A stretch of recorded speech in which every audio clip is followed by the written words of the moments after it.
Good morning. आपण बघत आहोत सेल स्ट्रक्चर अँड ऑर्गनायझेशन.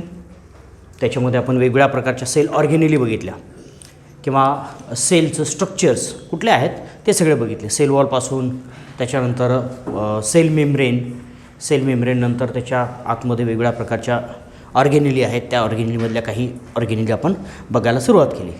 त्याच्यातले एंडोमेम्ब्रेन सिस्टम आपण पूर्ण बघितलेली आहे. एंडोमेम्ब्रेन सिस्टममध्ये काय असतं तर वेगवेगळ्या प्रकारचे मेम्ब्रेन्स कनेक्टेड असलेले बघायला मिळतात आणि एकमेकांबरोबर कम्युनिकेट करतात, म्हणून त्यांना आपण एंडोमेम्ब्रेन सिस्टम असं म्हणतो. ती एंडोमेम्ब्रेन सिस्टम आपण बघायला सुरुवात केली होती आणि संपवलीही.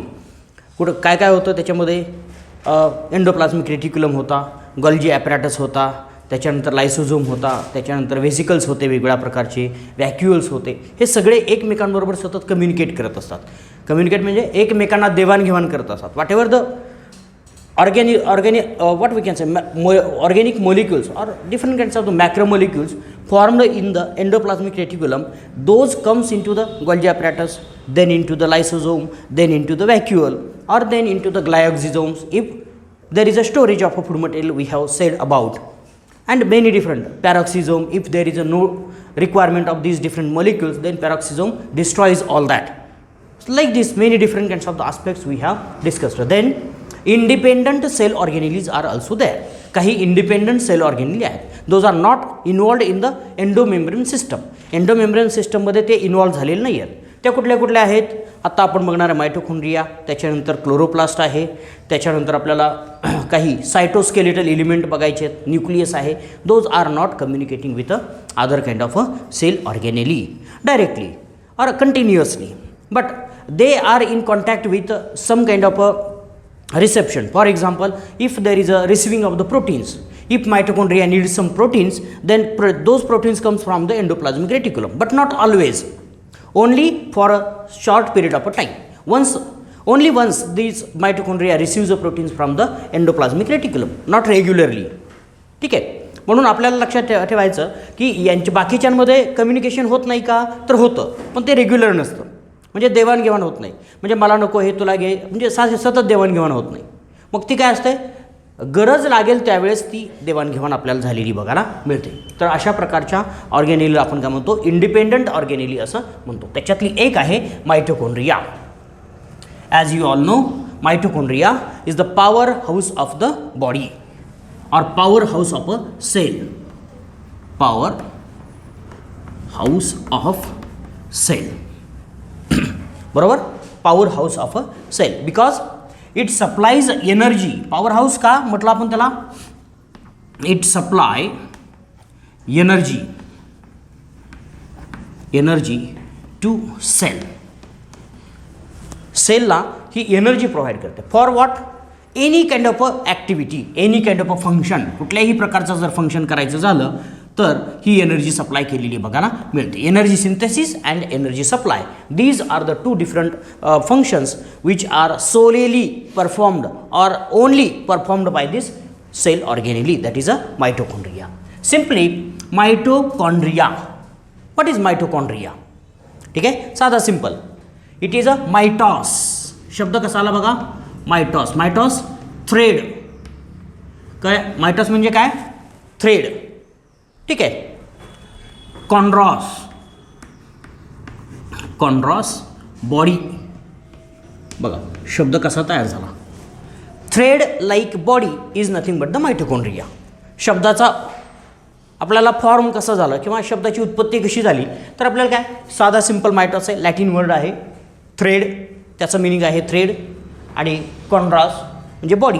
Thread like body found in the cell. सेलमध्ये थ्रेड लाईक बॉडी असते, एकदम थ्रेड लाईक दिसतात.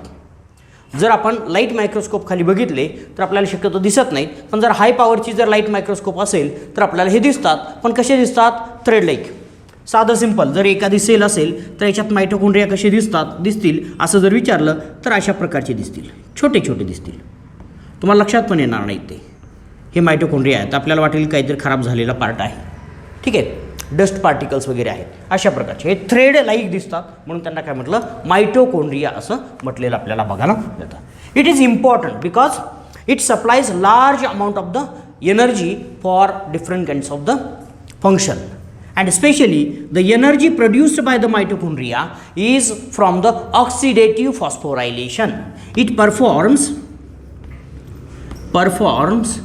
oxidative phosphorylation. Oxidative phosphorylation.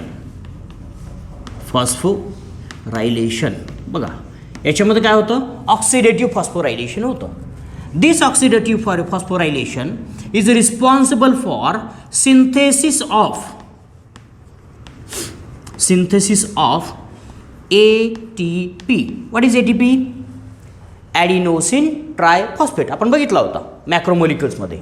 It is a energy molecule, energy rich molecule. हा काय एनर्जी रिच मोलिक्यूल आहे, energy rich molecule because it harbors large amount of the energy in it, and so whenever body needs energy it breaks down the phosphate bond in the ATP, adenosine triphosphate, and therefore release the energy, and that released energy is used for the different kinds of the activity. So what the important function or key function of the mitochondria? It is the oxidative phosphorylation. It means synthesis of a ATP. ATP synthesis is the key function of this mitochondria. So the 95% of the ATP are synthesized in the mitochondria.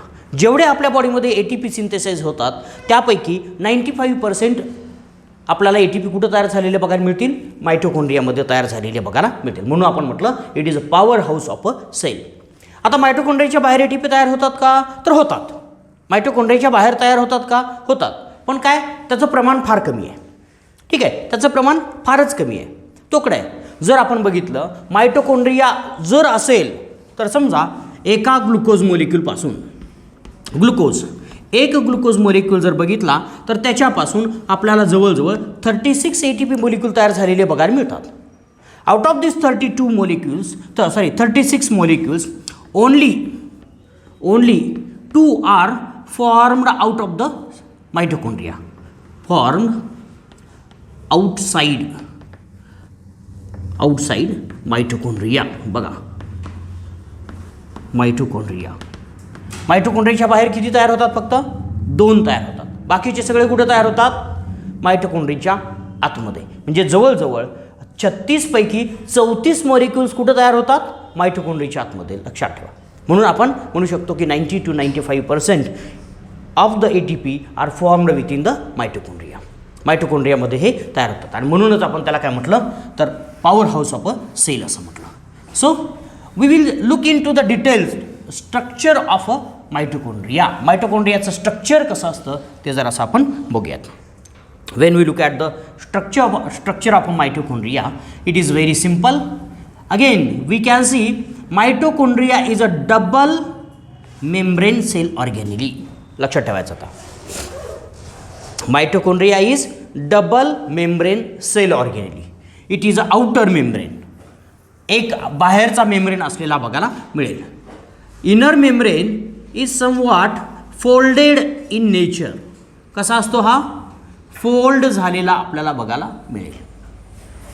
बघा आतला membrane कसा झाला आहे? Fold झालेला बघायला मिळेल.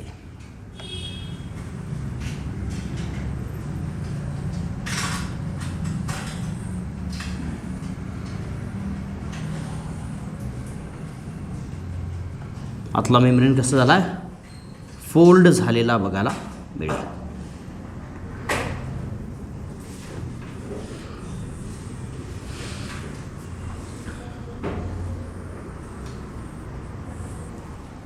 अशा प्रकारे फोल्डिंग झालं आहे. आतला मेम्ब्रेन कसा आहे? फोल्ड झालेला बघायला मिळेल. So this folded structure is responsible for the different kinds of the other function.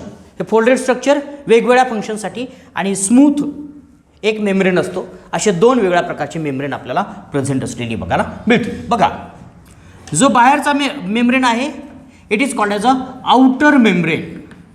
Outer membrane. बाहेरच्या मेम्ब्रेनला काय म्हणायचं? Outer membrane. This membrane is a smooth. It is not having any kind of a fold. कुठल्याही प्रकारचा fold त्याच्यामध्ये नाही आहे म्हणून त्याला काय म्हणायचं? स्मूथ मेम्ब्रेन असं म्हणायचं. ठीक आहे, स्मूथ आहे, दिसतोय ना स्मूथ. बघा एक मेम्ब्रेन आपल्याला असलेला बघायला मिळेल. ह्या मेम्ब्रेनच्या आतमधला जो मेम्ब्रेन आहे त्याला काय म्हणायचं, इनर मेम्ब्रेन. काय म्हणायचं, इनर मेम्ब्रेन, आतला मेम्ब्रेन. बरोबर, इनर मेम्ब्रेन, आतला मेम्ब्रेन आहे म्हणून इनर मेम्ब्रेन. इनर मेम्ब्रेन काय, फोल्ड झालेला बघायला मिळतो.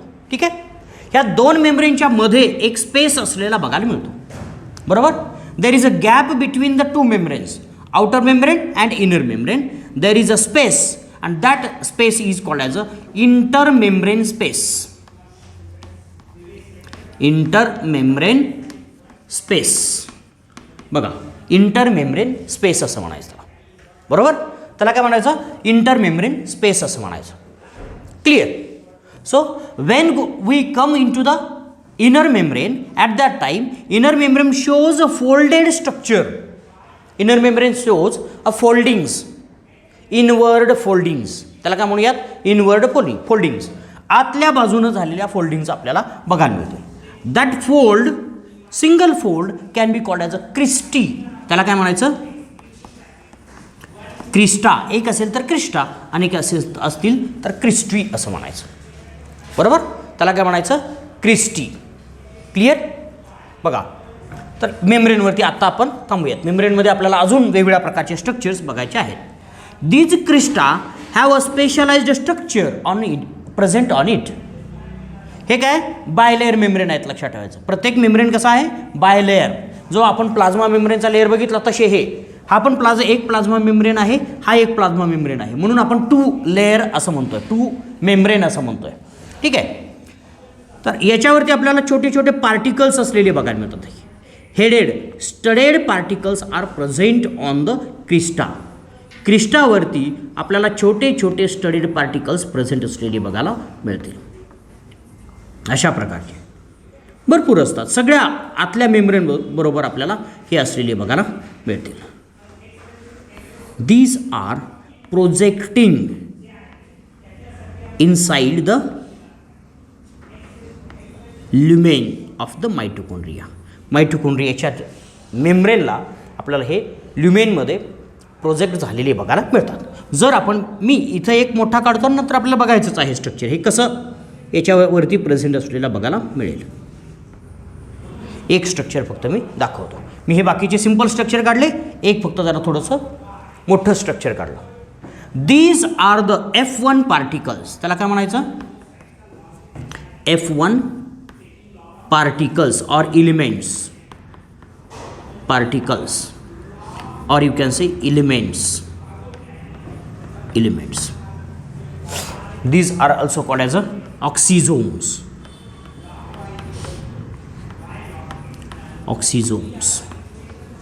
त्याला काय म्हणायचं, ऑक्सिझोम्स असं म्हणायचं.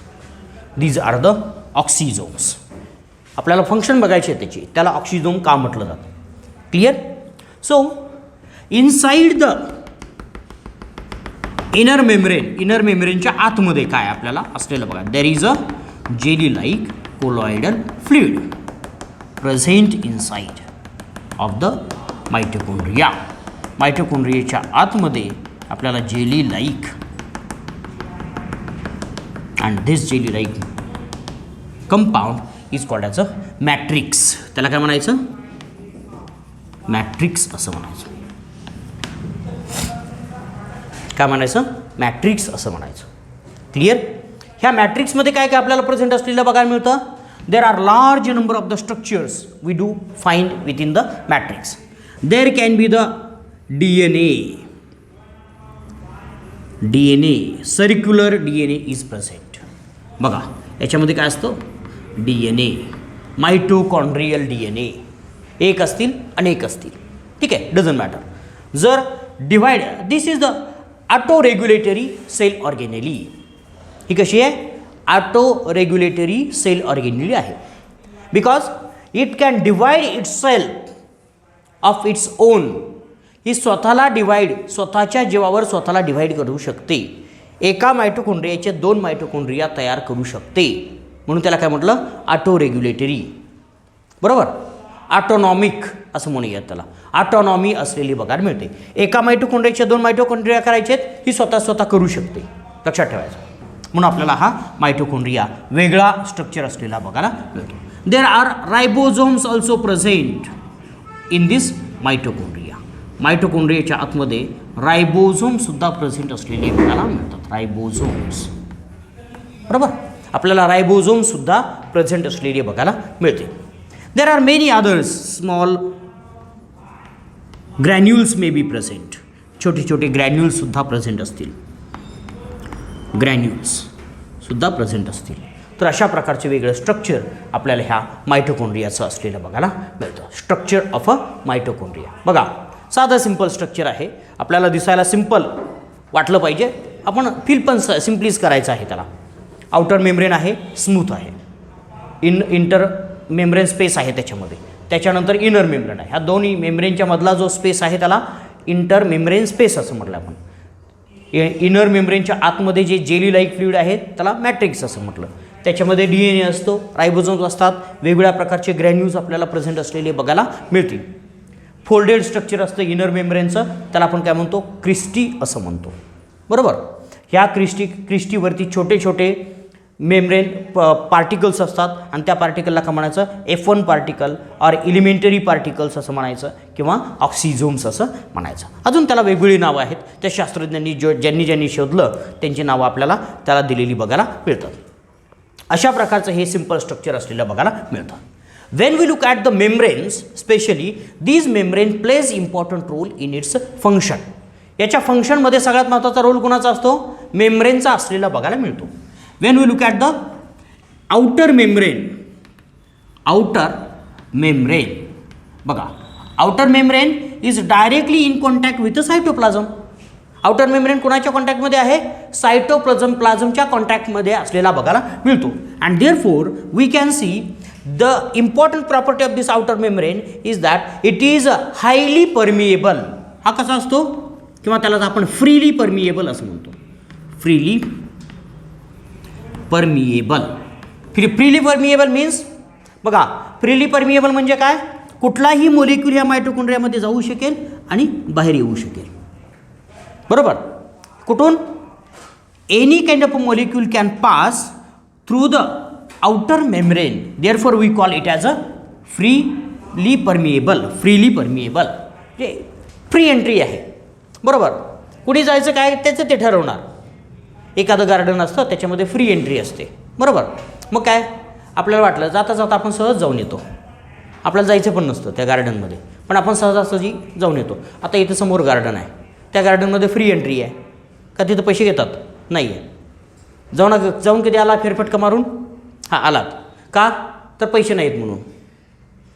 पैसे असते तर कशाला खर्च करायचं, काय नाही तिथं बघायला, बरोबर. असं म्हणून तुम्ही गेला नसता, पण सहज जाऊन येऊ शकतो आपण, कारण त्याच्यामध्ये काय असतं, फ्री एंट्री आहे असं आपण म्हणतो. आणि तसंच आपल्याला लक्षात येतं की outer membrane is a freely permeable. Any kind of molecule which is present in the cytoplasm it can enter, it can pass through the outer membrane, and any kind of a molecule present in the intermembrane space that can comes out. Therefore the fluid present in this intermembrane space मध्ये जे fluid आहे त्याला intermembrane fluid असं म्हटलं तरी चालेल, ठीक आहे. That fluid is having a composition exactly same as that of the cytoplasm. Cytoplasm सारखंच कंपोजिशन कोणाचं असतं, इंटरमेम्ब्रेन स्पेसमध्ये असणाऱ्या फ्लुइडचं असतं. त्याचं कारण काय, तर सायटोप्लाझममध्ये जे मॉलिक्युल्स आहेत ते इंटरमेम्ब्रेन स्पेसमध्ये जातील आणि इंटरमेम्ब्रेनमधले बाहेर येतील. त्याच्यामुळे ह्या दोघांचं कंपोजिशन काय असतं, सेम असतं. त्याच्यामध्ये आपल्याला चेंज असलेला बघायला मिळत नाही. क्लिअर. म्हणून हायड्रोजन आयन इथं जर असतील तेवढेच इकडं पण असतील, कारण इकडं जर जास्त झाले तर हायड्रोजन आतमध्ये जातात, आतमध्ये हायड्रोजन जास्त झाले तर बाहेर येतात, साधं सिंपल. किंवा सोडियम असेल for example, if there is a sodium, if sodium is increased in the intermembrane space, then what happens, there can be the passive transport outside the membrane, outer membrane. आणि बाहेर जर जास्त असेल तर ह्या सोडियमचं काय होतं, आतमध्ये एंट्री होते किंवा बाहेर होते, depending on the concentration. They are freely movable across the outer membrane, बरोबर. म्हणून आपण काय म्हटलं, याची सगळ्यात महत्त्वाची प्रॉपर्टी लक्षात ठेवायची आउटर मेम्ब्रेनची, that is a freely permeable. For water and many different kinds of the molecules, सगळ्या मॉलिक्युलसाठी, म्हणून आपण फ्रीली परमिएबल म्हणतो. When you look at the inner membrane, this inner membrane is only selectively permeable. बघा, selectively permeable. Now look at this diagram. Any kind of molecule pass through the outer membrane, but it cannot enter into the matrix because this inner membrane is a selectively permeable. Selectively permeable, those have a pass. बरोबर. आता ज्या गार्डनला काहीतरी fee आहे, उदाहरणार्थ KSBPला कुठं entry fee नाही, नाव लिहायला लागतं फक्त तिथं. आपण कुठं जाऊयात, न्यू पॅलेसमध्ये जाऊयात. बरोबर, न्यू पॅलेसला काय तिकीट काढायला लागतं. बरोबर, ज्याच्याकडे तिकीट आहे त्यांना सोडलं जातं की नाही, ज्यांच्याकडे नाही त्याला नाही, तिकीट काढून या म्हटलं जातं. हां, ते म्हणत नाहीत नाही तुम्हाला एंट्री नाही असं म्हणत नाहीत, तिकीट काढून यायला लागेल तुम्हाला असं सांगतात. तसंच इथं काय, जो मॉलिक्युल इथपर्यंत जाईल म्हणजे कुठपर्यंत जाऊ शकतो बघा, बाहेरचं जे गेट आहे न्यू पॅलेसचं ते फ्रीली परमिएबल आहे, पण न्यू पॅलेसच्या आतमधली एंट्री मात्र सिलेक्टिव्हली परमिएबल आहे. बरोबर, म्हणजे हायड्रोजन आयन इथं जातील पण इथून आतमध्ये जातील का, नाही जाणार. इथून आतमध्ये जातील का, अजिबात जाणार नाहीत. आणि मग काय होतं, therefore it creates a concentration gradient. म्हणजे हायड्रोजन आयन जर इथं असतील तर हायड्रोजन आयनचं कॉन्सन्ट्रेशन कुठं होईल, जास्त इथं होईल, आणि इथून नंतर आतमध्ये जातील जर जायचं झालं तर. And therefore they need a pass, they need a gate. Okay, सोडियमला आतमध्ये जायचं झालं तर इथपर्यंत जाईल, पण याच्या पुढे एंट्री होईल का, नाही होणार. So it is a selectively permeable. And this inner membrane do have special kind of particles, those are called as a F1 particles. बघूयात आपण इनर मेम्ब्रेनमधलं जे स्ट्रक्चर आपल्याला असलेलं बघायला मिळतं ते जरासं आपल्याला इलॅबोरेट करायचं आहे आणि त्याच्यावरतीच आपल्याला जास्त विचार करायचा आहे. इनर मेम्ब्रेनमध्ये जे काही क्रिस्टी आहेत त्या क्रिस्टी कशा आहेत बघा. मी आता छोटंसं स्ट्रक्चर काढतो, मोठं काढत नाही, जरा थोडंसं समजावून सांगण्यासाठी फक्त मी काढणार आहे. हा मेम्ब्रेन आहे,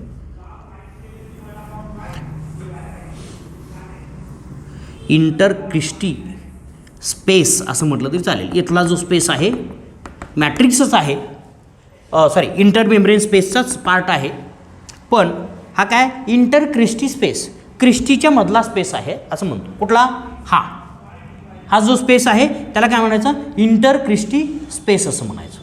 म्हणजे आपण सांगूयातच पाहिजे तर, क्रिस्टी आपण याला सांगितलं, ठीक आहे बरोबर.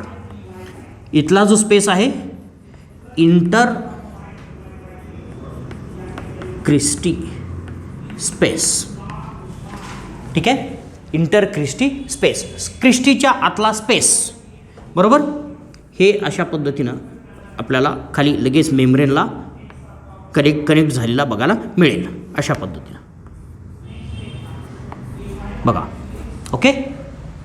तर ही इथं काय, हा एक मेम्ब्रेन आहे, सिंगल मेम्ब्रेन आहे, लक्षात ठेवायचं, डबल मेम्ब्रेन नाही आहे. फक्त काय इकडं मी थोडंसं तुम्हाला समजावून सांगण्यासाठी, इकडं एक लिपिड आहे, इकडे एक लिपिड आहे, फॉस्फोलिपिड्स आहेत.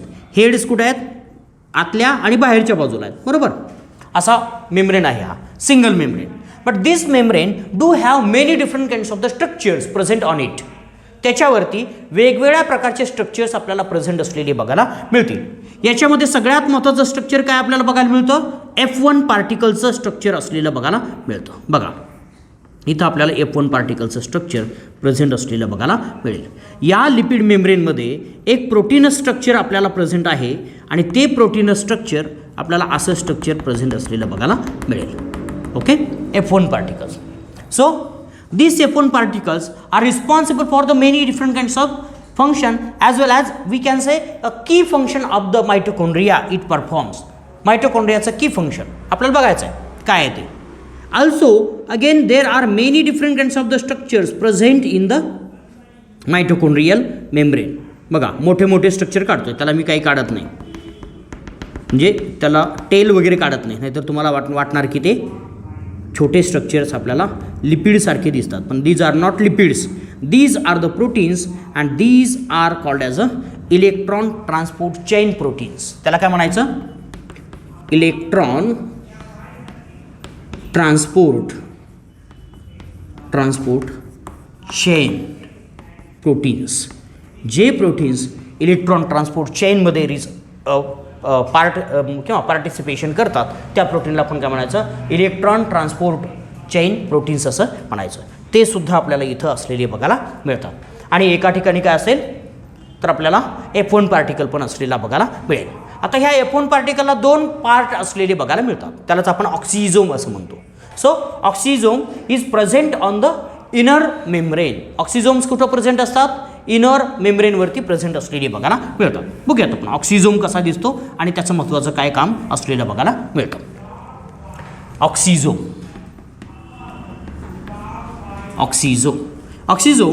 Is a specialized structure. मी पहिल्यांदा एक स्ट्रक्चर काढतो, त्याचं मी डिटेल्ड स्ट्रक्चर तुम्हाला काढून दाखवणार आहे.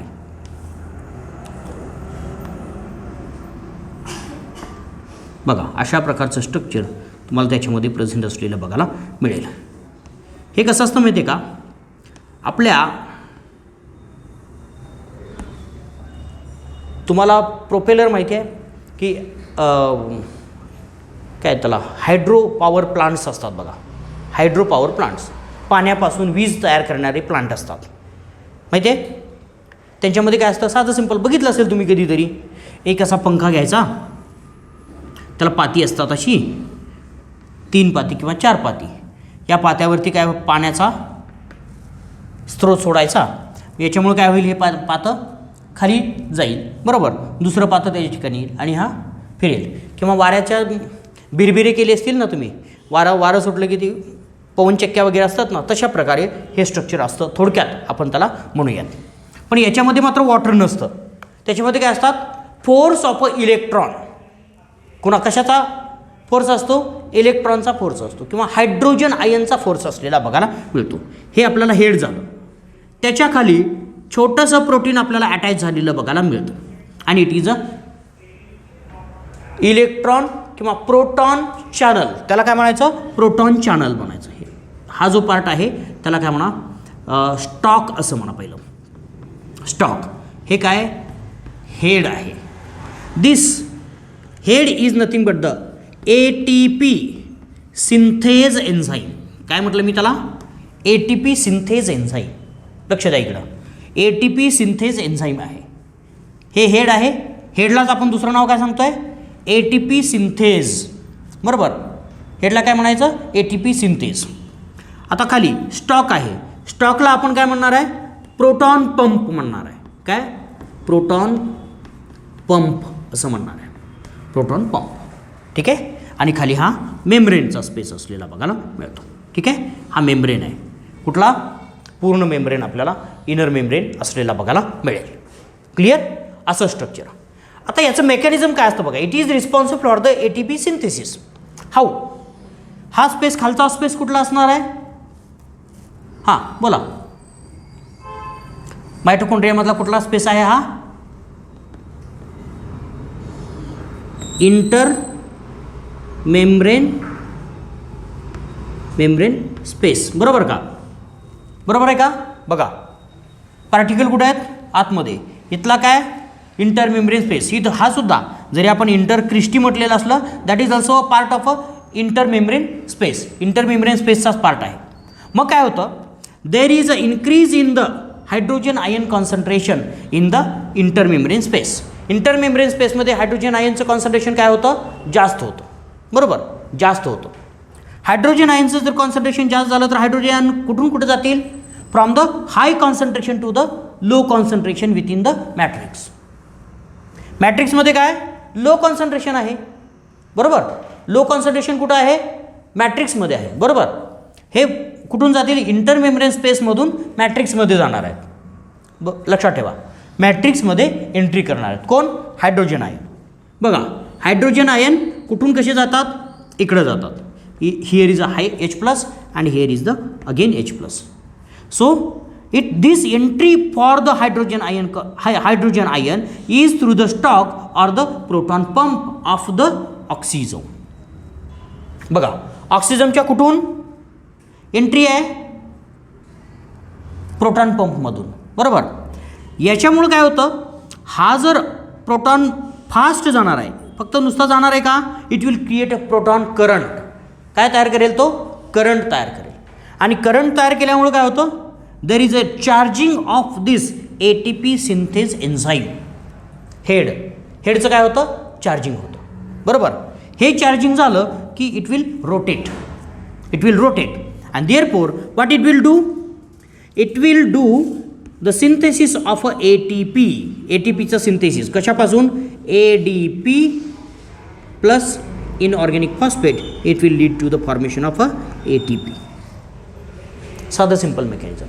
So what are the two important function for the oxysome? One is a transport of the proton through the proton pump and another is the synthesis of a ATP. ATPचं synthesis करणं, हे दोन function सगळ्यात महत्त्वाचे आपल्याला इथं असलेली बघायला मिळतात. आता आम्ही अजून एक गोष्ट करायचो लहानपणी, मला फार छान वाटतं ते सांगायला. काय, आपल्या ज्या पेनाच्या कांड्या असतात बघा, रिफिल असतात, रिफिल संपायची पहिली. असं काय नव्हतं, पहिल्या मोठ्या मोठ्या रिफिल्स मिळत नसायच्या. ते रिफिल मिळाली संपली की आम्ही ती धुवायचो, क्लीन करायचो, सगळी क्लीन करायची आणि त्याला कट करायची. एका बाजूला काय करायचं, त्याला कट करायचं, 4 भागामध्ये कट करायचं आणि त्याचे थोडेसे फोल्ड बाजूला काढायचे, म्हणजे ती दिसेल कशी बघा. इथं ही पेनाची कांडी आहे, बरोबर. इकडे एक असा छोटा पार्ट होणार, इकडे एक छोटा पार्ट होणार, बरोबर. इकडे एक छोटा पार्ट आणि इकडं अलीकडे एक असेल, बरोबर, असे. आणि मग आम्ही काय करणार, याच्यावरती छोटासा बॉल ठेवणार, काहीतरी बॉल ठेवणार, ठीक आहे, छोटासा बॉल ठेवणार. मग कधी कधी आम्ही वाळूचा छोटासा खडासुद्धा ठेवायचो आणि तो वाळूचा खडा ठेवला की इकडून हवा फुंकायची. काय करायची, हवा फुंकायची इकडून. काय होईल, तो बॉल उडेल, पण जास्त फुंकायचं नाही, थोडंच फुंकायचं. थोडं फुंकलं की काय होणार, इथंच उडून खाली पडणार, बरोबर, समजलं का. आणि उडून पडत असताना काय होणार, थोडासा रोटेट होत जाणार, सारखा सतत फिरत राहणार. लॉजिक लक्षात आलं. Same thing happens here. काय, इथं आपण फुंकायची गरज नाही. इथं काय करायचं आहे, हायड्रोजन आयन हाय कॉन्सन्ट्रेशनकडून लो कॉन्सन्ट्रेशनकडे जाणार आहे, बरोबर.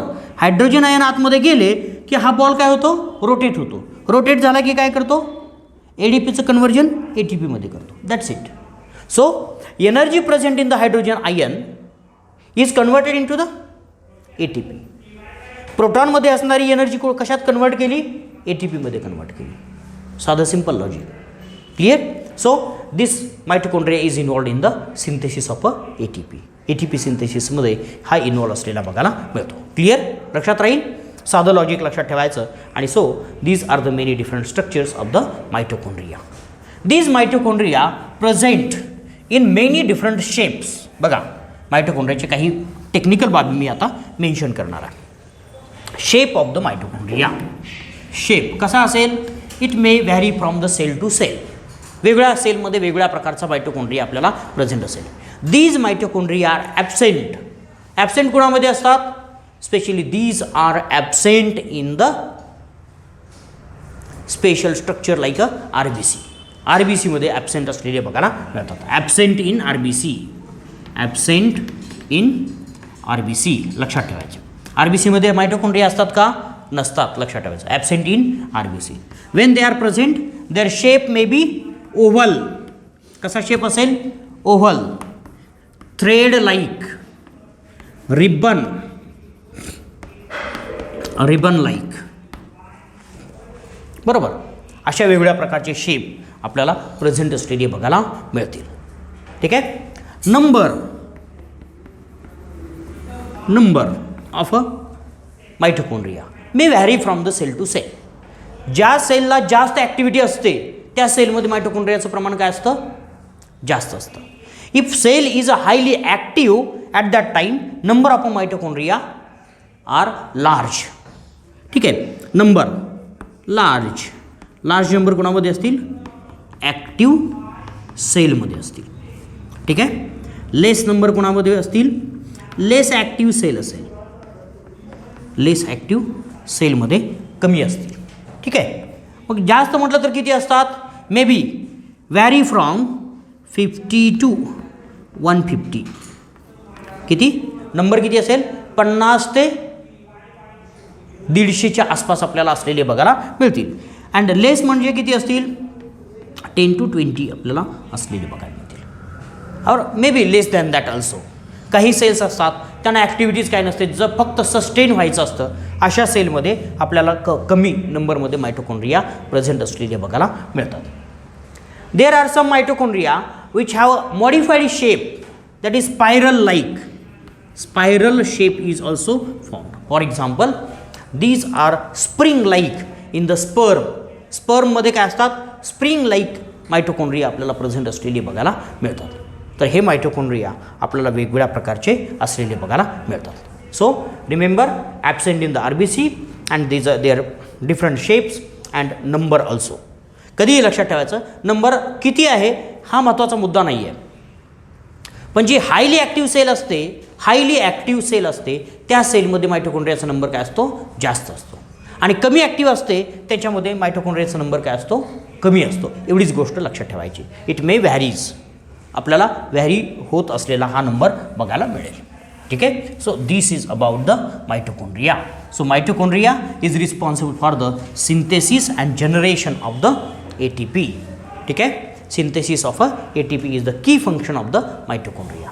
Mitochondria also have many different kinds of large number of the enzymes present in the matrix. मॅट्रिक्समध्ये भरपूर वेगळ्या प्रकारचे एन्झाईम्स आपल्याला प्रेझेंट असलेली बघायला मिळतील. So this is the mitochondria. बघा आता फंक्शन सांगायचे म्हटले तर काय सांगणार तुम्ही? आता मी सांगितलेलीच आहेत, पण तुम्ही सांगा. की फंक्शन एकच सांगायचं आपल्याला. काय सांगायचं आहे? Synthesis of ATP. दुसरं काय फंक्शन आहे? नाही काय आहे? Yes, there are some functions. मग आपण लिहूयात. काय जरा थोडीशी स्पेसिफिक लिहूयात. पुस्तकामध्ये नाही दिलेली पण मी तुम्हाला देतो. पहिलं सगळं synthesis of ATP. It is responsible for the aerobic respiration.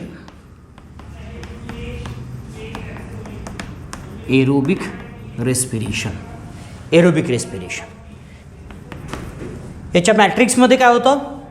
TCA नावाची सायकल होते. TCA cycle. It performs a TCA cycle. ठीक आहे. दोन गोष्टी. It also have electron transport chain. Conduct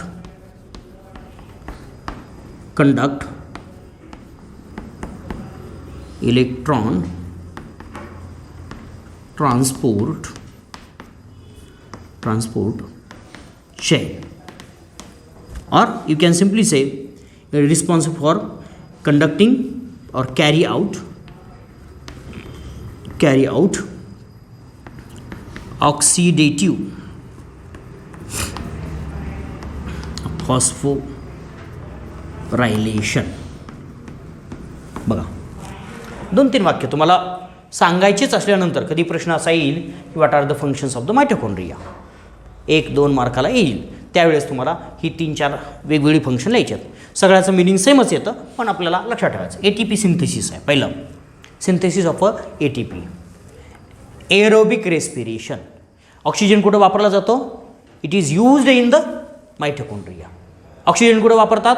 मायटोकॉन्ड्रियामध्ये वापरतात. आणि कार्बन डायऑक्साईड कुठून रिलीज केला जातो?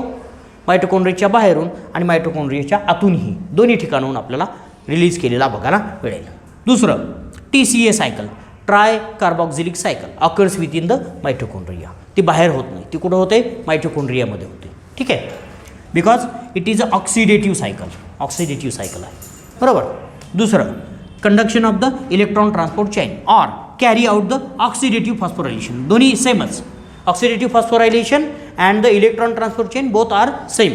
Therefore this oxidative phosphorylation occurs within the mitochondria. So mitochondria is Combiningly, the final aim of the mitochondria is to synthesize the ATP. ठीक आहे, सगळ्याचं मिळून ह्या सगळ्या एरोबिक रेस्पिरेशन असेल, TCA सायकल असेल किंवा ऑक्सिडेटिव्ह फॉस्फोरायलेशन असेल, इलेक्ट्रॉन ट्रान्सपोर्ट चेन असेल, हे शब्द वापरले, ह्या सगळ्यांपासून काय तयार होतं, फायनली ATP तयार होतं. म्हणून एकच फंक्शन आपल्याला सांगता येतं, पण लिहिण्यासाठी आपण फक्त त्यांना डिवाइड करतो आहोत. ठीक आहे. So this is the mitochondria. It is a cell organelle. This cell organelle present in both plant as well as in animal. Again you have to write. ही सेल ऑर्गेनेली कुठं असते, प्लांटमध्ये पण असते आणि ॲनिमलमध्ये पण असलेली बघायला मिळते. So next cell organelle is a plastids. काय, प्लास्टिड्स. ठीक आहे, plastids. These are the cell organelle present in plants or autotrophs, you can simply say. These are also present in algae. कोणामध्ये असतात, algae. These are the plants आपण बघितले. Also present in the protozoa, protozoans, किंवा त्यालाच आपण protist असं म्हणूयात. प्रोटिस्टामध्ये आपल्याला प्रेझेंट असतात. कुठल्या प्रोटिस्टामध्ये आपल्याला असलेले बघायला मिळतील, बघा, युग्लिना. कुठला प्रोटिस्ट असतो, युग्लिना. युग्लिनामध्ये आपल्याला प्रेझेंट असलेल्या बघायला मिळतात. प्रोटिस्ट, युग्लिना, बरोबर. युग्लिनामध्ये आपल्याला ह्या प्रेझेंट असलेल्या बघायला मिळतात. युग्लिना इज युग्लिनॉइड्स आपण म्हटलं त्यांना. बघताना काय म्हटलं होतं, युग्लिनॉइड्स असं म्हटलं होतं. म्हणजे त्याच्यामध्ये काय होतं, ॲनिमलसारखंही बिहेवियर करतो आणि प्लांटसारखंही बिहेवियर केलेला बघायला मिळतो. This plastids are also again double membrane organelle. कसली ऑर्गेनेली आहे, डबल मेम्ब्रेन ऑर्गेनेली. याच्यासुद्धा डबल मेम्ब्रेन असलेला बघायला मिळतो. These plastids are of different type. These plastids are of different types. वेगवेगळ्या प्रकारचे प्लास्टिड्स आपल्याला प्रेझेंट असलेले बघायला मिळतील.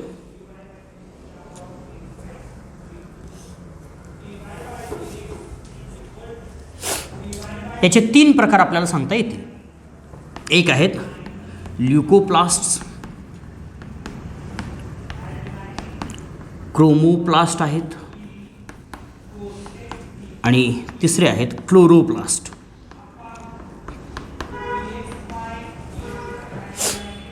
ठीक आहे. याच्यामध्ये कुठल्याही प्रकारचा pigment, no pigment present. No pigment present, no महत्त्वाचा आहे तिथं. No pigment present. Therefore they looks white in colour. White असतात म्हणून त्याला ल्युकोप्लास्ट असं म्हणायचं, बरोबर. व्हाईट असतात म्हणून काय म्हणायचं, ल्युकोप्लास्ट असं म्हणायचं. Chromoplast, any kind of a coloured pigment. Coloured असतात, कुठल्याही प्रकारच्या कलरच्या असतील एक्सेप्ट ग्रीन. ग्रीन कलर जर असेल तर काय असतात, क्लोरोप्लास्ट असतात. Chloroplast contain chlorophyll. काय असतात क्लोरोप्लास्टमध्ये, chlorophyll is present. Chlorophylls are present in the chloroplast. 3 प्रकारचे आपल्याला बघायला मिळतील. ठीक आहे. This leucoplast are designed for storage of different kinds of the food material. हे काय, ल्युकोप्लास्ट काय स्टोअर करतात, फूड स्टोअर करतात. ठीक आहे, वेगवेगळ्या प्रकारचे फूड मटेरियल.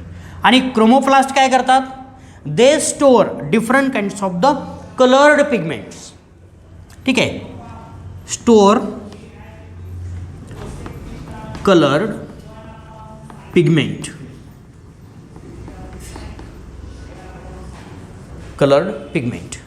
ठीक आहे. Chromoplast stores coloured pigment store केलेले बघायला मिळतात. आणि chlorophyll is responsible for the photosynthesis. ठीक आहे, आपण क्लोरोप्लास्ट आपण वेगळा बघणार आहोत, डिटेलमध्ये बघणार आहोत. पहिल्यांदा आपण ल्युकोप्लास्टचे टाईप बघूयात, क्रोमोप्लास्टचे आपण फक्त डिस्कशन करूयात आणि नंतर क्लोरोप्लास्टकडं जाऊयात. बघूयात आपण पहिला leucoplast can be again of 3 different types. बघा ल्युकोप्लास्ट काय असतात, 3 वेगवेगळ्या प्रकारचे आपल्याला बघायला मिळतील. ल्युकोप्लास्ट 3 वेगवेगळ्या प्रकारचे असलेले बघायला मिळतील. ठीक आहे.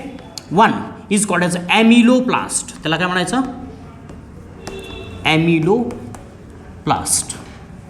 ॲमिलोप्लास्ट इट स्टोअर्स स्टार्च स्टोरेजसाठी असतो. ज्याच्यामध्ये स्टार्च स्टोअर केलं जातं त्याला काय म्हणायचं, ॲमिलोप्लास्ट असं म्हणायचं. काय म्हणायचं, ॲमिलोप्लास्ट. दुसरं आपल्याला असलं इलेओप्लास्ट. काय म्हणायचं, elaioplast. Elaioplast it is responsible for the storage of oil storage. बघा ऑइल स्टोरेजसाठी काय, इलेओप्लास्ट. आणि तिसरा आपल्याला असलेला बघायला मिळतो aleuroplast. Aleuroplast stores the protein storage. जर ल्युकोप्लास्ट हा कलरलेस आहे, बरोबर, कलरलेस आहे. There is no any kind of a colour for the leucoplast because it do not contain any kind of the coloured pigment. कुठल्याही प्रकारचा coloured pigment आहे का त्याच्यामध्ये, नाही आहे, म्हणून त्याला ल्युकोप्लास्ट म्हणतात. White in colour, transparent in colour, but it stores starch, then it is the amyloplast. वेगवेगळ्या सीड्समध्ये असतात, वेगवेगळ्या सेल्समध्ये असतात. हे सगळे मटेरियल, फूड मटेरियल त्यांना स्टोअर करून ठेवणं गरजेचं असतं आणि त्याच्यासाठी आपल्याला हे लागतात. स्टार्च जर स्टोअर केलं तर ॲम्युलोप्लास्ट असं म्हणायचं. ऑइल स्टोरेज केलं तर इलेओप्लास्ट असं म्हणायचं. प्रोटीन स्टोअर केलं तर ॲल्युरोप्लास्ट असं म्हणायचं. क्लिअर. 3 प्रकारचे ल्युकोप्लास्ट आपल्याला प्रेझेंट असलेले बघायला मिळतील depending on the.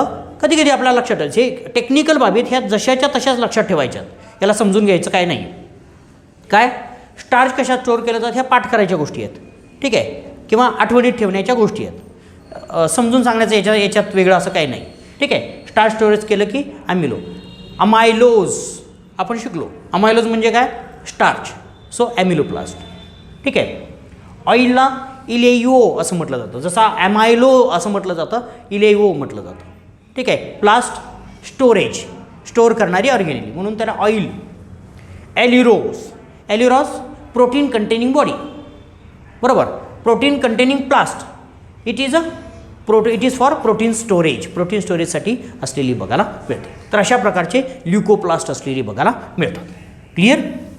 There are many different kinds of the chromoplast as well. दुसऱ्या प्रकारचे आपल्याला सांगता येतील. Chromoplast gives different kinds of the colours. Chromoplast it stores different kinds of the coloured pigment. क्रोमोप्लास्टमध्ये वेगवेगळ्या प्रकारचे कलर्ड पिगमेंट असतात. For example, there may be the presence of the orange coloured pigment, orange coloured, yellow coloured, और red coloured pigments. वेगवेगळ्या प्रकारचे pigments आपल्याला store केलेले बघायला मिळतील.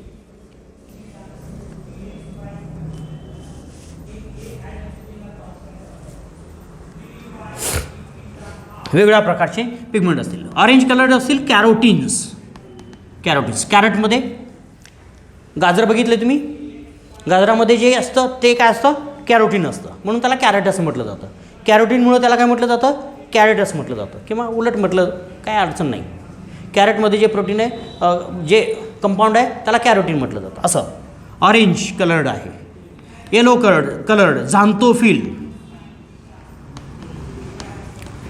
xanthophyls, and this combiningly also leads to the presence of a red color.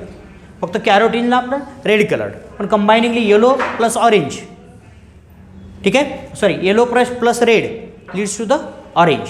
अशा प्रकारचे 2 coloured pigment आपल्याला क्रोमोप्लास्टमध्ये प्रेझेंट असलेली बघायला मिळतील. These are the chromoplast. And third important we have that is a chloroplast. आणि आपल्याला जो शिकायचा आहे डिटेलमध्ये तो काय आहे, क्लोरोप्लास्ट.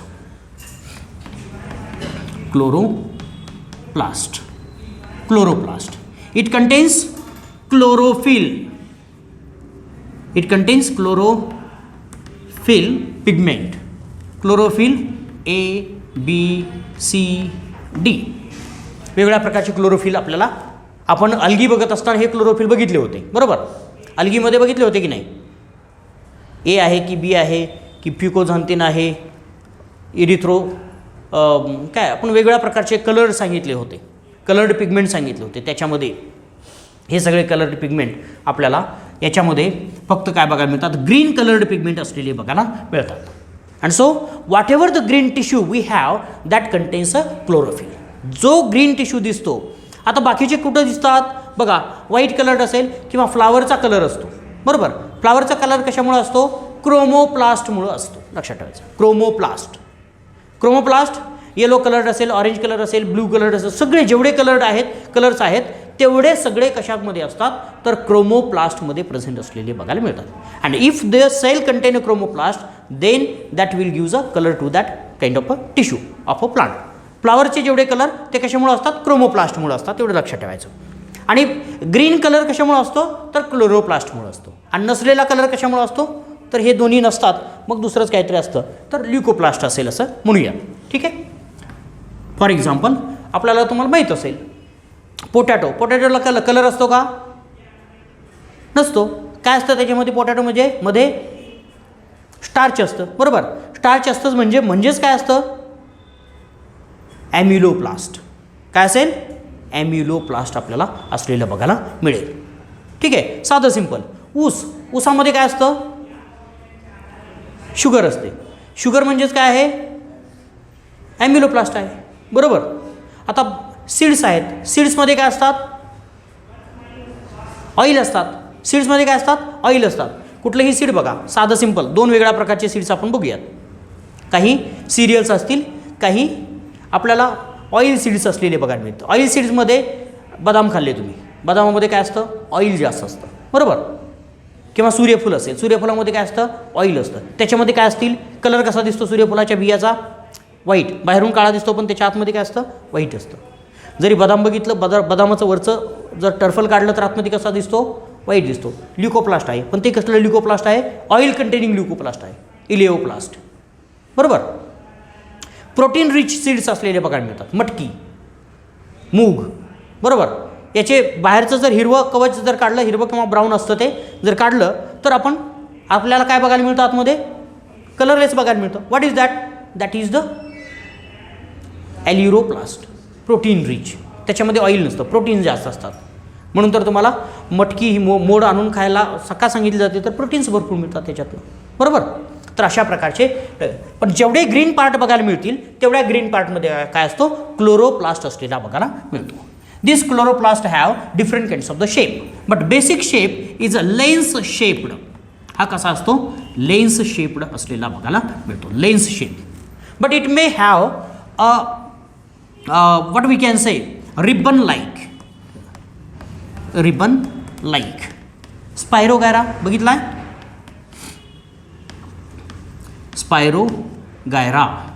स्पायरोगैरामध्ये आपल्याला कसला आपण दाखवलं होतं, स्पायरोगैराचं स्ट्रक्चर जर आपण बघितलं तर कसा असतो, अशा प्रकारचा क्लोरोफिल पिगमेंट क्लोरोप्लास्ट असलेला बघायला मिळतो. That is a spiral and ribbon shaped, spiral plus ribbon shaped असतो. बट मोस्टली काय आपल्याला लेन्स शेप्ड असलेला बघायला मिळेल. It may be large as a single. काही सेल्समध्ये नंबर जर बघितला तर काय, नंबर्स जर बघितला तर काय असेल, काही सेल्समध्ये एकच नंबर असेल, 1 अँड लार्ज असेल, एक आणि लार्ज आपल्याला प्रेझेंट असलेला बघायला मिळेल. फॉर एक्झाम्पल क्लोरेला किंवा आपला स्पायरोगैरामध्ये सुद्धा घ्या. स्पायरोगैरामध्ये एकच असतो, रिबन लाईक असतो, एकच असतो, मोठा असतो, लांब असतो. ठीक आहे. In some cases large number as much as 40 numbers of a chloroplast are present. For example mesophyll tissue. कुठला, मिझोफिल टिश्यू. मिझोफिल टिश्यूमध्ये किती असेल, 40 क्लोरोप्लास्ट प्रेझेंट असलेले बघायला मिळतील. फॉर एक्झाम्पल लीफमध्ये बघायला मिळेल. लीफमध्ये जर बघितलं 2 प्रकारचे टिश्यू असलेले बघायला मिळतात. एखादं पान झाडाचं बघायचं, वरचा सरफेस बघायचा आणि खालचा सरफेस बघायचा. कुठला सरफेस जरा कलरफुल दिसतो. आपण बघितलं स्ट्रक्चर बघितलं आहे लिप्सचं. कुठला सरफेस जास्त कलरफुल असतो? वरचा. तो कशामुळे असतो? मिझोफिल टिश्यू असतो. मिझोफिल टिश्यूमध्ये एका सेलमध्ये सांगतोय मी, एका सेलमध्ये किती क्लोरोप्लास्ट असतील? अबाउट 40. ठीक आहे, 40पर्यंत क्लोरोप्लास्ट असतील. Number also varies from cell to cell. ठीक आहे, लार्ज असतील स्मॉल असतील डझंट मॅटर. ठीक आहे. When we look at the structure of this chloroplast at that time we can see it is a lens shape. Lens shape कसा काढायचा सांगतो.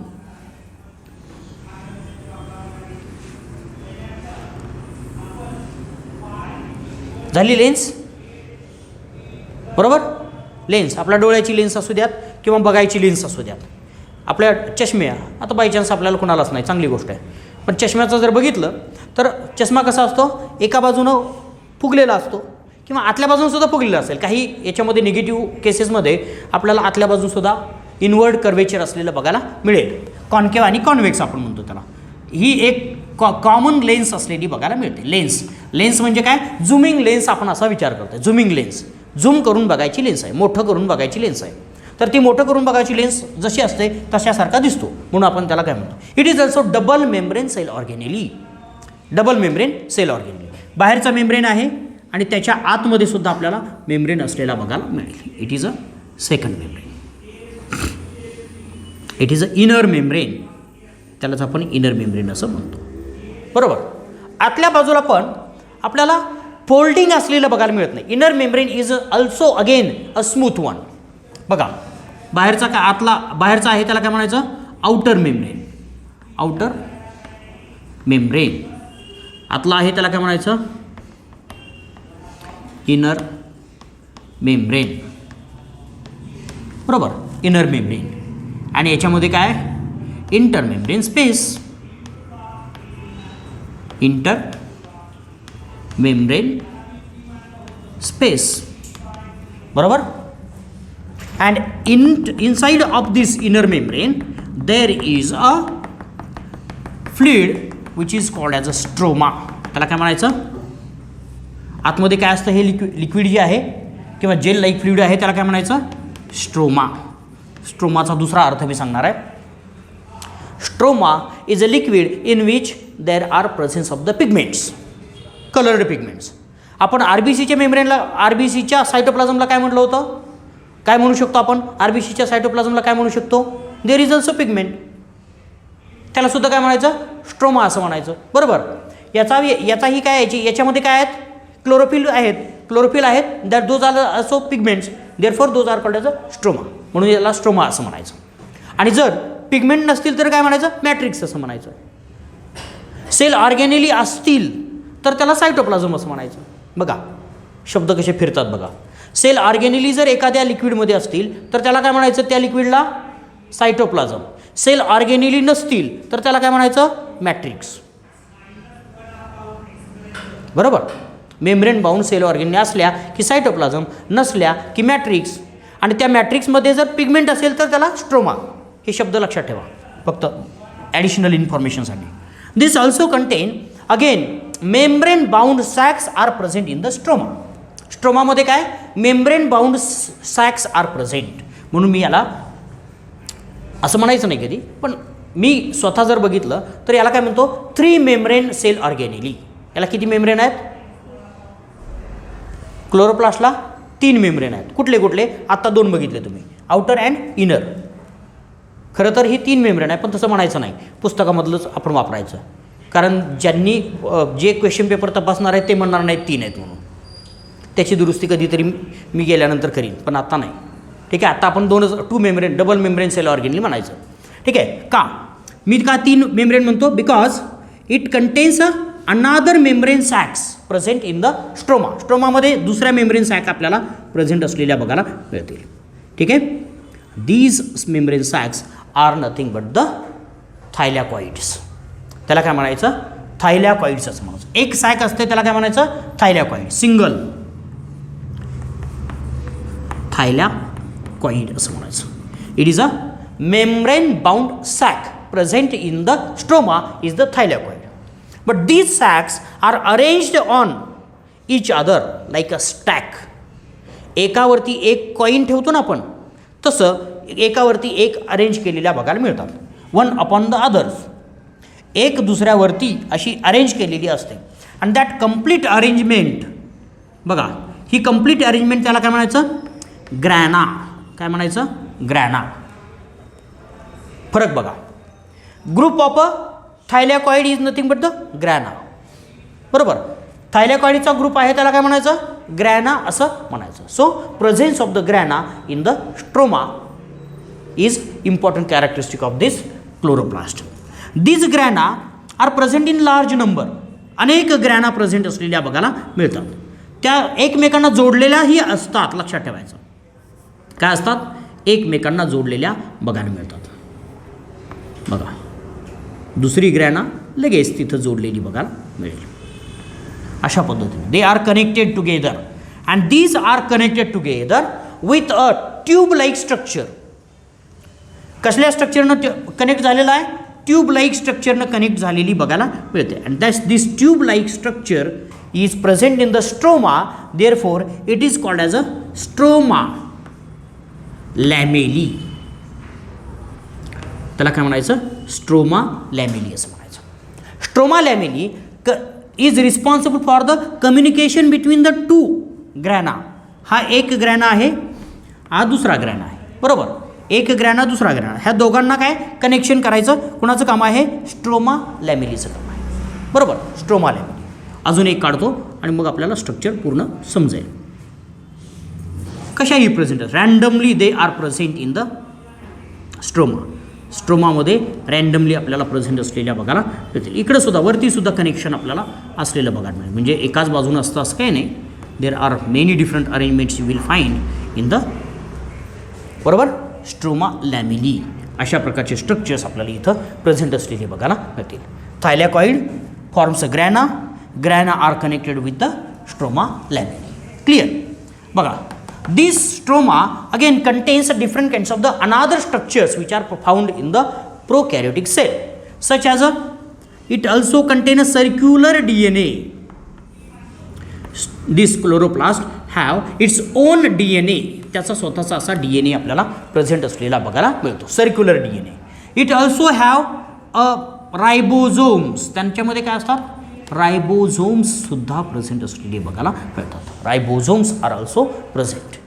ठीक आहे, अशा वेगळ्या प्रकारचे. There are smaller granules are present. याच्यामध्ये ग्रॅन्युल्स प्रेझेंट असलेली बघायला मिळतील. Granules they may contain oil, they may contain starch, they may contain protein, कुठल्याही प्रकारचे असतील. These are rich in the enzymes. आपल्याला एन्झाईम्स याच्यामध्ये प्रेझेंट असलेली बघायला मिळतात. The space within the thylakoid. थॅलॅकॉइडच्या आतला जो स्पेस आहे त्या स्पेसला काय म्हणायचं, ल्युमेन असं म्हणायचं. काय म्हणायचं, ल्युमेन असं म्हणायचं. बघा, आतला जो स्पेस आहे, थॅलॅकॉइडच्या आतमध्ये जो स्पेस आहे त्याला काय म्हणायचं, ल्युमेन असं म्हणायचं. And there are large number of the enzymes which are present on the surface of the thylakoid. थायलॅकॉइडच्या सरफेसवरती काय असतात, एन्झाईम्स असतात. And these enzymes are responsible for the photosynthesis. These enzymes also contain a chlorophyll pigment. आता लक्षात ठेवायचं, chlorophyll pigment actually is not present in the stroma. स्ट्रोमामध्ये आहे का क्लोरोफिल पिगमेंट, नाही आहे. It is present on the membrane of the thylakoid. थायलॅकॉइडच्या मेम्ब्रेनवरती आपल्याला क्लोरोफिल्स असलेले बघायला मिळतात. Chlorophylls, chlorophyll a b c असे अरेंज केलेले आपल्याला बघायला मिळते. And these are responsible for the photosynthesis. There is again the chlorophyll pigments are also present, but there are also a special kind of molecules which are responsible for the ATP synthesis also present in the chloroplast. क्लोरोप्लास्टमध्ये ATP सिंथेसिसचे सुद्धा आपल्याला काय बघायला मिळतात, enzymes असलेले बघायला मिळतील. ठीक आहे, तर अशा प्रकारचा हा क्लोरोप्लास्ट आपल्याला असलेला बघायला मिळतो. ठीक आहे, so this is the structure of the chloroplast. Again this chloroplast do not have to communicate with other molecules, so only त्याच्यामध्ये आपल्याला परमिएबिलिटी काही वेगळी कमी जास्त असलेली बघायला मिळत नाही. दोघांमध्ये जे आपल्याला कम्युनिकेशन आहे सायटोप्लाझममध्ये हे जास्त असलेलं बघायला मिळत नाही, because it is a autonomous cell organelle. ही क्लोरोप्लास्ट कशी आहे, autonomous, because it's just communicate to different kinds of the compounds. याच्यासाठी फक्त काय येतं, CO2 आतमध्ये येतो. काय येतो बघा, CO2 आतमध्ये येतो आणि काय जातो बाहेर, O2 बाहेर जातो एक. आणि दुसरं, बाहेर आणि आतमध्ये काही करत नाही. आतमध्ये येण्यासाठी दुसरं काय असतं, वॉटर असतं. आतमध्ये येण्यासाठी दुसरं काय असतं, वॉटर असतं, बरोबर. आणि बाकीचे सगळे बाहेरच जातात, आतमध्ये काही येण्याची गरज नसते त्याला. 3 गोष्टी फक्त कम्युनिकेट करतात. काय, एक कार्बन डायऑक्साईड, दुसरा ऑक्सिजन आणि तिसरा वॉटर. ऑक्सिजन बाहेर येतो, कार्बन डायऑक्साईड आतमध्ये जातो आणि वॉटरसुद्धा आतमध्ये जातं. वॉटर आणि कार्बन डायऑक्साईड एकमेकांबरोबर कंबाईन केले जातात आणि काय तयार केलं जातं, कार्बोहायड्रेट्स तयार केले जातात, बरोबर. कार्बोहायड्रेट्स तयार केले जातात, बरोबर. आणि ऑक्सिजन रिलीज केला जातो. आणि त्या कार्बोहायड्रेट तयार करण्यासाठी कुठली एनर्जी वापरली जाते, लाईट एनर्जी वापरली जाते. That's it. Therefore it is a autonomous cell organelle we can say. Therefore it do not has to bring many different kinds of the molecules. ठीक आहे. तर अशा पद्धतीनं स्वतःचा DNA असतो. आता ह्या 2 सेल ऑर्गॅनिली आपल्याला असलेल्या बघायला मिळतात. कुठल्या, मायटोकॉन्ड्रिया आणि क्लोरोप्लास्ट. ह्या स्वतःचा DNA आहे, स्वतःचा DNA आहे. हा जर DNA बघितला तर आतमध्ये बघा छोट्या छोट्या, initially it is considered that this eukaryotic cell engulf the bacteria. त्यांनी काय केले, बॅक्टेरिया एंगल्फ केले. कुणी, युकॅरियोटिक सेलला. प्लांटच्या सेल्स आहेत, त्यांनी काय केलं, सायनोबॅक्टेरिया आतमध्ये घेतली. क्लोरोप्लास्ट तयार झालं. काय तयार झालं, सायनोबॅक्टेरियाचं काय तयार क्लोरोप्लास्ट. सायनोबॅक्टेरिया कसे आहेत, फोटोसिंथेटिक आहेत. सायनोबॅक्टेरिया कसे आहेत, फोटोसिंथेटिक आहेत, बरोबर, फोटोसिंथेटिक आहेत. म्हणून सायनोबॅक्टेरिया आतमध्ये आले युकॅरियोटिक सेलमध्ये, तर काय तयार झालं, क्लोरोप्लास्ट तयार झाले, बरोबर. आणि इतर बॅक्टेरिया आतमध्ये आले म्हणून काय तयार झाला, मायटोकॉन्ड्रिया तयार झाला, बरोबर. अशी एक थेरी मांडली जाते आणि त्याला काय म्हणायचं, एंडोसिम्बायॉन्ट थेरी असं म्हणायचं. काय म्हणायचं त्याला, एंडोसिम्बायॉन्ट थिअरी असं म्हणायचं. This theory says that the bacteria or prokaryotic bacteria or prokaryotic cell are adjusted to live within the eukaryotic cell and therefore these eukaryotic cell are highly adapted. Clear? हे काय आहेत, बॅक्टेरिया आहेत पण ते symbiotic आहेत आणि आता त्यांना या सेलपासून वेगळं राहता येत नाही म्हणून त्याला सिम्बायॉन्ट असं म्हणायचं. काय म्हणायचं, सिम्बायॉन्ट असं म्हणायचं. सिम्बायॉन्ट म्हणजे close connection with each other, एकमेकांबरोबर क्लोज तेरे बिना मैं जी नाही सकता असं. मायटोकॉन्ड्रिया म्हणतो कोणाला, युकॅरियोटिक सेलला, मी तुझ्याशिवाय जगू शकत नाही. आणि सेल पण म्हणते मी पण तुझ्याशिवाय जगू शकत नाही असं. ठीक आहे. सिम्बायंट म्हणजे काय, एकमेकांशिवाय जगू न शकणारे 2 एकत्र आले की त्यांना काय म्हणायचं, सिम्बायंट असं म्हणायचं. पण हे सिम्बायंट कुठं आहेत, सेलच्या आतमध्ये आहेत म्हणून त्याला एंडो असं म्हटलं, बरोबर. एंडोसिम्बायंट थेरी. ही थेरी आता आपल्याला वेल इस्टॅब्लिश्ड असलेली बघायला मिळते आणि तशा पद्धतीनं ह्या 2 सेल ऑर्गॅनिली आपल्याला आतमध्ये आलेल्या बघायला मिळतात. So this is about the chloroplast and the different cell organelle. The chloroplast is responsible for the photosynthesis. त्याची फंक्शन्स 1-2 जशी आपण मायटोकॉन्ड्रियाची बघितली तशी लिहून घेऊयात म्हणजे तुम्हाला जरा सोपं जाईल.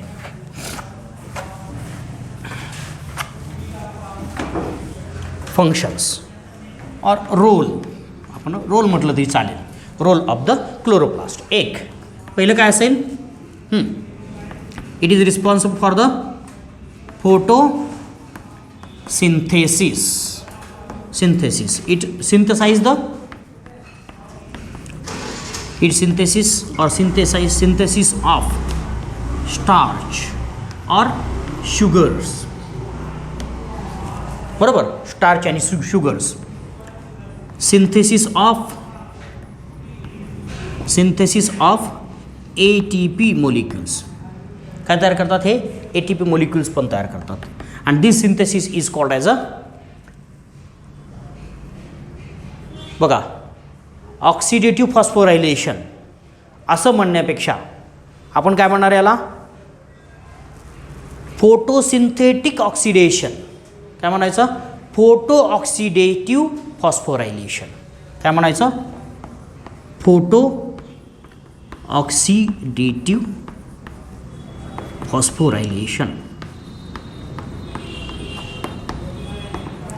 Because here is no use of oxygen for the oxidation. Instead, what is used for the oxidation? Light is used for the oxidation. Oxidation साठी किंवा सिम्पली फोटोफॉस्फोरायलेशन म्हटलं तरी चालेल. सिम्पली तुम्हाला जर ऑक्सिडेटिव्हच असतं, दोन्ही असतं, ऑक्सिडेशन रिडक्शन दोन्ही ही प्रोसेस एकत्र झालेली असतात. Oxidative processes are those processes in which there is oxidation of one compound and reduction of the other compound. Oxidation is not without a reduction. Oxidation reductionच्या शिवाय होऊ शकत नाही. म्हणून आपण काय म्हणतो, ऑक्सिडो रिडक्टेज असं म्हणतो. ऑक्सिडेशन आणि रिडक्शन दोन्ही रिॲक्शन होतात. म्हणून काय म्हणायचं, फोटोफॉस्फोरायलेशन आपल्याला याच्यामध्ये झालेलं बघायला मिळतं. Photophosphorylation. Clear? So these chloroplasts are responsible for the photosynthesis. These are responsible for synthesis of a starch and sugars. These are responsible for synthesis of ATP. Or again you can add one more molecule, NADPH molecule. One molecule तुम्हाला नंतर पुढं लक्षात येईल. And responsible for the photophosphorylation. Clear? So these are the different functions of the chloroplast. ठीक आहे. बघा काय शंका या दोन्ही ऑर्गेनेलीमध्ये. I think no problem with this 2 organelle. So will stop here. Thank you.